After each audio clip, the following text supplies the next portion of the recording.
out for truck drivers going forward, and will there be a labor shortage? And a labor shortage would be a driver shortage. Interesting times we live in right now. I think obviously some truck drivers are going to be hurt by any kind of tariff war or trade war, and those drivers will be along the east and west coast. If you can imagine, on the west coast, you got a lot of goods coming in from China and other countries, and the ports are very busy, and a lot of freight is moved from the ports inland, and then they put on rail and they put a truck and they bring it, all the way through the United States. Same thing on the East Coast. Even in the southern ports like Houston, for example, a lot of freight comes up through Houston. And so those drivers who traditionally have relied upon imports are going to be affected. You have to acknowledge that. Um, who is going to benefit from the tariffs? From a truck driver standpoint, um, I don't know if anybody is going to benefit in a short term because there's going to be disruption in the supply chains. Um, I think as the tariffs are worked out and they're renegotiated, it could be a very short-lived phenomenon, especially with Canada and Mexico. Mexico being one of our largest trading partners. So if they can get that straightened out, then the disruption would be minimal, and a lot of freight moves through Texas. Um, but I think the big winner is going to be America's heartland, the Midwest. That's the industrial base of the United States. So when they talk about bringing manufacturing jobs back to the United States, decoupling from China, um, you know, giving tax incentives, have zero tariffs if the company builds their plants in the United States. That's going right into the Midwest. So there will probably be, at some point, maybe years down the road, more freight coming out of the Midwest, finished goods coming out of the United States going to the ports, and then hopefully being shipped internationally. But in the meantime, you'll see a lot of ups and downs, a lot of disruption, and the stock market will, have high volatility, for example. Not ideal circumstances if you were sitting comfortably the way things were. It will disrupt some truckers' business model, no doubt about it. They'll have to adapt, and it's hard to adapt. I get it, not everybody is in that situation. Many drivers came from the construction industry and from manufacturing plants having closed, but it's something that they've had to adapt. They had to learn how to become truck drivers. So those truck drivers who traditionally relied on imports will have to learn how to adapt. Not saying that's going to be easy, and there's going to be a lot of heartbreak involved in that, no doubt. But for some drivers, there'll be opportunities to leave trucking because there'll be new job opportunities that they didn't have before. So for example, if you have a manufacturing plant going into your small town USA, and they're hiring 1,000 people and they're doing a job fair, and the starting wage is very competitive, you may say, you know what, I thought I was going to stay in trucking, but the opportunity to get back into manufacturing is a good one. I could get better pay, better benefits, sleep in my own bed at night, and work shift work, maybe day shift. That would be great if you're lucky. There is a history of manufacturing jobs being the best jobs in America. And when you look at the history of labor, for example, if you go back to post World War II, there was a labor shortage, and this is during time frame where manufacturing was at its peak. This is the 1950s, for example. Not that we're going to go back to the 1950s, but uh, this is when they developed things like pension plans. And why did companies do that? They did that because they wanted to attract and retain workers. They weren't giving these guaranteed health benefits and pension plans for no reason. They were doing that to recruit people to come work for them. And over the decades, these companies stopped offering pension plans. Instead, they went to 401ks. There's nothing wrong with a 401k, but if you're only making, slightly more than minimum wage, you can't really afford to put a lot of money into a 401k. So it sounds good in theory. A 401k sounds good in theory, but a pension plan is really good. And oftentimes, the pension plan will be guaranteed by the government. They have a special thing with the federal government where it's a guaranteed pension board. So think of the steel companies and the auto workers and teachers unions, for example, their pensions are guaranteed. So let's say a new steel mill went up in your town or near your town, and you have an opportunity to get out of trucking and go work in a steel mill, and they're going to start you out at $80,000 plus full benefits and a pension. You might be crazy not to do that. Especially if you're a younger driver. I would say less than 40 years old. Um, they would be actively trying to recruit people to go work in these manufacturing facilities. It's always been hard for older workers to get hired, and I would expect that the older drivers would probably stay in trucking. It's just that they would have more control over their fate. It's tough for older workers, and the reason is that because by the time you reach, for example, 50 years old, you've gained a lot of experience, and a lot of times companies like people who don't have that much experience because younger people tend not to question everything management has come out with a new policy, or for example, older workers look at that much more skeptically than a younger worker. But if there's labor shortage, there will be opportunities for older drivers as well. um, it's something that in my career that I always wished the United States would bring manufacturing back. And now they're at least attempting to do that. I personally would prefer to stay in trucking. I when I got into trucking, I kind of fell in love with trucking. Yeah, there's ups and downs in trucking, and there's days that I think there's got to be a better way. But overall, I was very happy to become a truck driver, and I've been, somewhat successful doing that. Um, I have no debt. My credit score is over 800, and it's been a blessing in many, many ways. Would I give it up to go to manufacturing, for example? It would have to be the right opportunity. That's all I would say is that it would have to be one of these things that it would be awful hard for me to turn down. But I think as an owner operator, I would do just as good, if not better, than manufacturing. But, I'm kind of a road warrior in that regards. Some guys may see manufacturing as a good opportunity.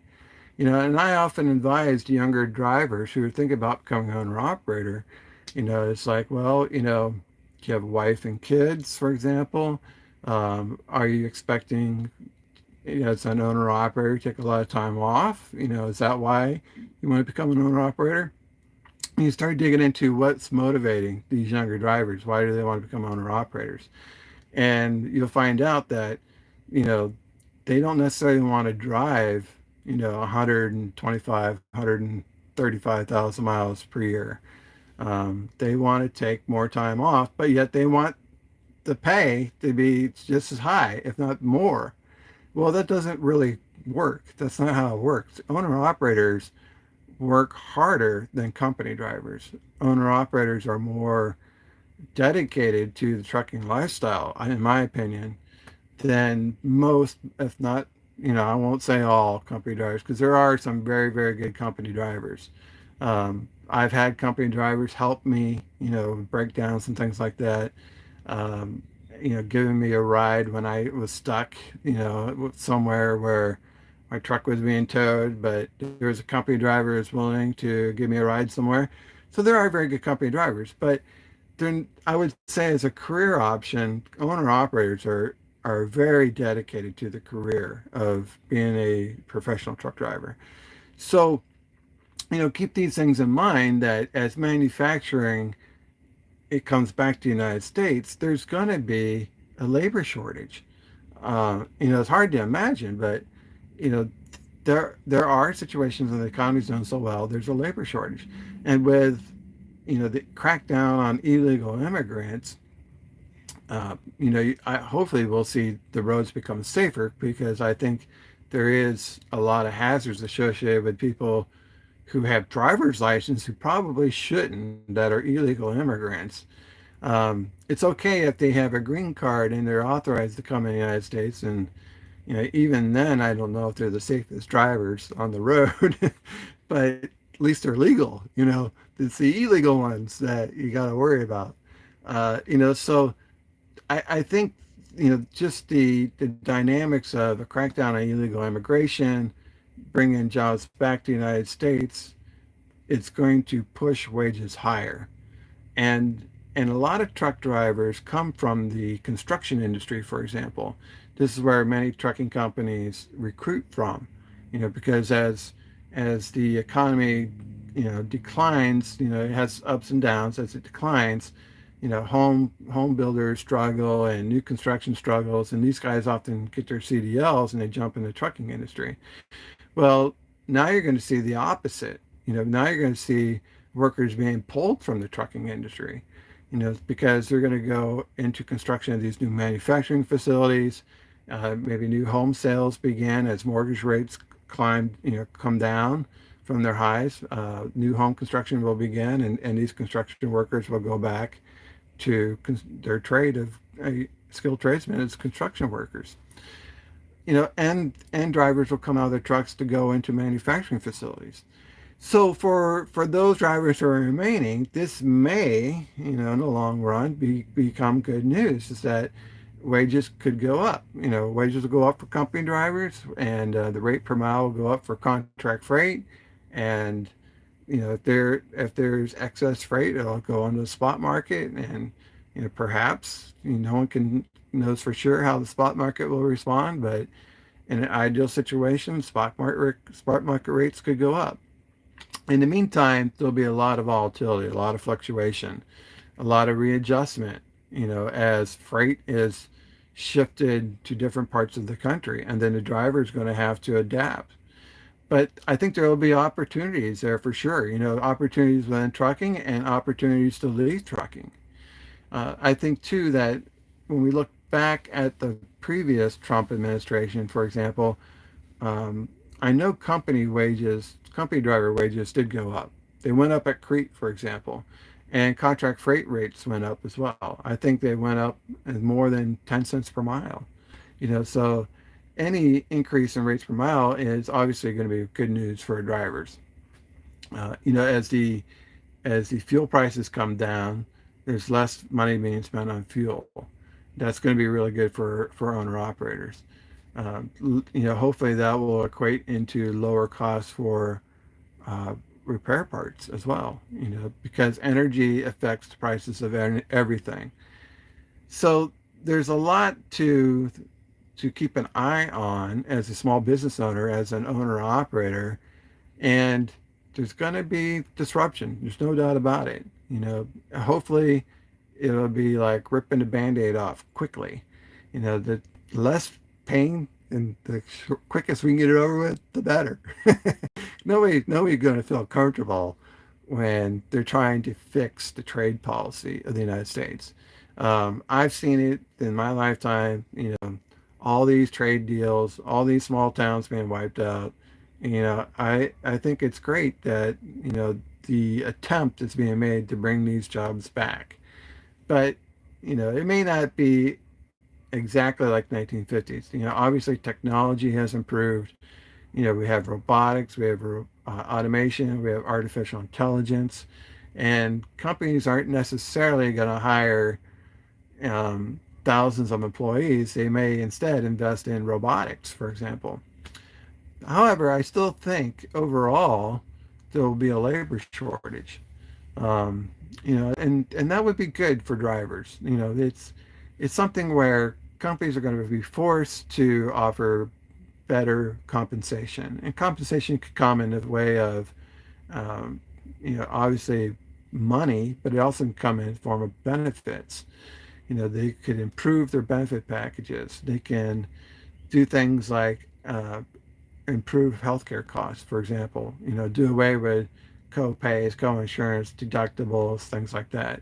They could do greater contributions to the current 401k, or maybe a lot of these trucking companies could start reoffering pensions to attract and retrain labor. So it's very interesting times. I think it will take a matter of a few years for this to really take hold, because the manufacturing plants can't be built overnight. However, as the construction companies ramp up, they're going to be hiring. So that may affect the driving population, the pool of people who are actually driving. That could put a squeeze on drivers. And when people think about getting into trucking, they're going to, instead of going into trucking, they may go into construction or go into manufacturing. So the applicant pool could dry up. I do expect that the big companies are going to squeal like a pig, like a stuck pig. They're going to cry and like you wouldn't believe. And then you'll see an attempt to bring in more green card holders, more legal immigration to try to keep wages down. But I think, you know, during the next few years, that will be throttled down quite a bit. And then the the really disruptive thing is the next administration. What's going to happen 4 years from now? A new president, a new philosophy, and then we're going to turn this thing all upside down again. So a lot of volatility, um, unfortunately, to come. And it's really going to disrupt some of those truck drivers on the coast who depend on imported freight. Uh, you know, all I can do is or say is to encourage them to adapt. I've had to adapt many times in my career. I've had to change careers. I've had to learn new skills. I've had to relocate throughout the country. It's not easy. It's not fun. I wouldn't wish that upon anybody. But in some cases, they're going to have to do, things like move, and you've seen a lot of truck drivers have already moved from California because they're so hostile to the trucking industry to begin with. But other places like Washington and Oregon, um, some of the ports on the East Coast, and you think of Georgia, New Jersey, the drivers that are affected by foreign trade, you know, they're going to have to go to where the freight is. And it's more and more of that's going to be coming from the Midwest. All right, guys, so I got for you. Thanks for watching. We'll see you on the internet.